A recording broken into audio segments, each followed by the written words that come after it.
তৃণমূলের bank account নিয়ে তদন্তে এনফোর্সমেন্ট ডিরেক্টরেট। কলকাতার 4টি জায়গায় তল্লাশি ইডির। তৃণমূলের অ্যাকাউন্টে কি ঢুকেছিল শিক্ষা দুর্নীতির টাকা, কয়লা পাচার, বালি পাচারের টাকাও কি ঢুকেছিল তৃণমূলের অ্যাকাউন্টে? তৃণমূলের তহবিল তদন্তে এবার নামলো এনফোর্সমেন্ট ডিরেক্টরেট। আগেই এইচডিএফসি ব্যাংকে তৃণমূলের নামে থাকা 3টি অ্যাকাউন্টের ডেবিট ফ্রিজ করা হয়েছে। অরূপ বিশ্বাসের চিঠি ঘিরে তৃণমূলের তহবিলে বিতর্কের সূত্রপাত হয়। নিজেকে কোষাধ্যক্ষ বলে দাবি করে ব্যাংকে অ্যাকাউন্ট ফ্রিজের আবেদন জানিয়েছিলেন অরূপ বিশ্বাস। বেআইনি লেনদেনের অভিযোগে এই একই অভিযোগ দায়ের করেছিল ঋতব্রত তৃণমূল। বিধাননগর পুলিশ কমিশনারেটে সাইবার ক্রাইমে এই অভিযোগ দায়ের হয়। আর তারপর ময়দানে নামলো এনফোর্সমেন্ট ডিরেক্টরেট।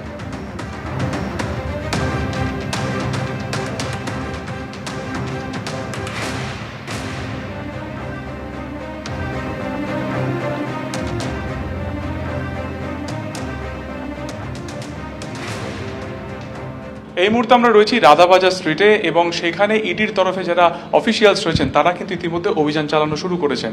রাধাবাজার স্ট্রিটের এই বহুতল আবাসন যা সেতিয়া হাউস নামে পরিচিত, সেখানকার 5th ফ্লোরে সেখানে একটি ট্যুরস অ্যান্ড ট্রাভেলস কোম্পানি যার নাম হচ্ছে Carewell tours and travels private limited, সেইখানে কিন্তু তদন্তকারীরা এখানে এসেছেন এবং সেইখানে এই মুহূর্তে কিন্তু তারা তদন্তের কাজ চালাচ্ছেন এবং তথ্য তল্লাশ করছেন।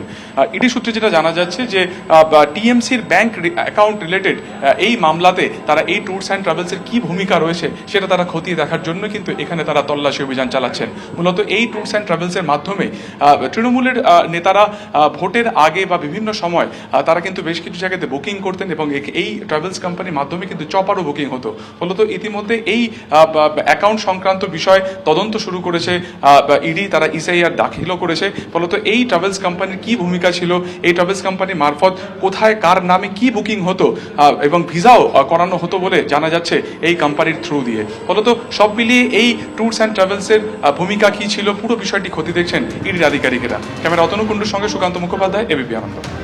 এরকম মোট 4টি জায়গা আছে কলকাতায়, যে 4টি জায়গায় তদন্ত করছে এনফোর্সমেন্ট ডিরেক্টরেট। তৃণমূলের ব্যাংক অ্যাকাউন্ট নিয়ে তদন্ত এনফোর্সমেন্ট ডিরেক্টরেট শুরু করেছে। এই যে টাকা তৃণমূলের তহবিলে জমা পড়েছিল সেই টাকার উৎস কোথায়, সেই টাকা কোথায় কোথায় গেছিল, যাবতীয় বিষয়টা মানি ট্রেল খুঁজে বের করার চেষ্টা করছে কেন্দ্রীয় তদন্তকারী সংস্থা।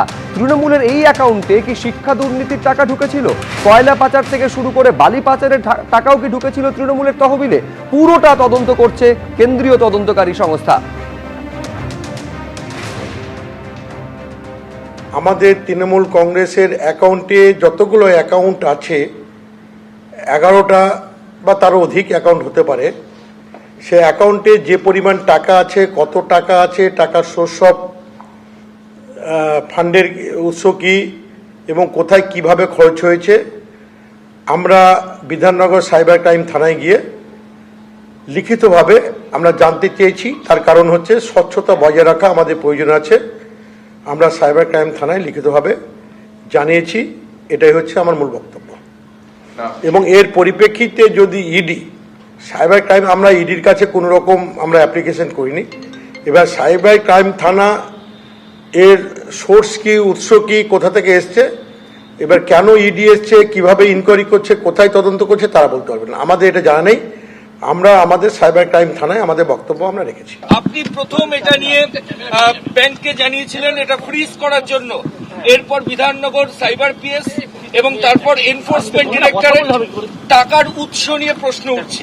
আমি এই বিষয়ে কিছু জানি না, আমি তো জানেন এখানেই ছিলাম, বিধাননগরই ছিলাম, আমি না জেনে কোনো মন্তব্য করব। তাতে একাধিক তল্লাশিও করা হচ্ছে, আমি না জেনে কি করে বলবো? তুমি তো জেনে, আমি 10টা তো ঢুকেছি তোমাদের সামনেই, এখন বেরোলাম। হ্যাঁ বল। এই ফান্ডের ক্ষেত্রে বলা হচ্ছে একাধিক যে নেতা তারা বিভিন্ন জায়গায় ট্রাভেল করতো, সেখানে হোটেল বুকিং, ফ্লাইটের টিকিট বুকিং সমস্ত কিছু করা হচ্ছে। সেটা আমি কি করে বলবো? না দেখে না জেনে কিছু মন্তব্য করবো? আপনিও তো একটা পদেও ছিলেন, দেখতেন, তাহলে আপনি এটুকু শুধু বলুন যে কি কারণে আপনি ব্যাংককে জানালেন। আমি এইটা বিষয়ে পরে মন্তব্য করব। এবিপি আনন্দ, এগিয়ে থাকে, এগিয়ে রাখে।